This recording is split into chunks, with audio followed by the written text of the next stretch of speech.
Wait, saan niyo naman nadampot yan? Paano pa natin sisirain yan? Sira na yan. Yo, kamusta na kayo dyan mga tao? Isang matinding pagsubok na naman niya ang dumating sa amin ngayong araw. Grabe yung sticker, parang tinubuan ng motor. Kahit si Bustoyo, iilig ng matindi yata dito. Parang 15 years nang nananahimik yung mga sticker, ginambala pa namin. Aba, may bonus pa na aquarium ng isda dito sa gilid. Tinakasan ko na sila Aaron at Jan at nagbutingting na lang ako dun sa dulo. Pagkatapos kong baklasin lahat ng tornilyo, ibinalik ko ulit para mas matagal. Ano pre, kaya pa? Habang nag-grinder, may napansin ako dun sa dalawa. Parang mga langaw, kanina papaikot-ikot. Bumabawi yata Si Aaron, 2 hours nung binabaklas yung apakan. Ano, tuloy pa ba? Matatapos na kami i-grinder lahat ng parts. Ano, andyan ka pa rin sa apakan ng motor? Anak ng tipakulo. Buti pa yung nagbabaklas ng tornilyo may merienda. Sana all na lang talaga. Lakas ng trip ni Aaron, ginigising yung mga isda dun sa aquarium. Buti na lang wala si kung hindi, junk shop na naman bagsak neto.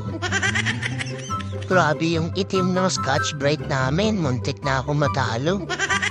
Sa wakas, natapos din si Aaron sa tornilyo. Pagkatapos i-grinder, nilinis na namin ng dishwashing liquid yung motor. Nilagyan na rin namin ng burak kanal, yung mga plastic para umitim. At syempre, pinahiro na namin ng ceramic coating para masira na lahat ng kahanong customer. At ayan, ginamitan na namin ng 1 million degrees Fahrenheit yung motor ni Sir para maluto na.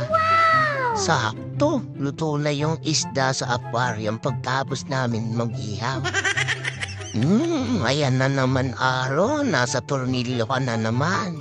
Bukod sa up and down and left and right, may pa-twist-twist ka na naman bago. Tara na nga, tignan na lang natin yung resulta sa pagsira namin ng motor. The trap is sprung.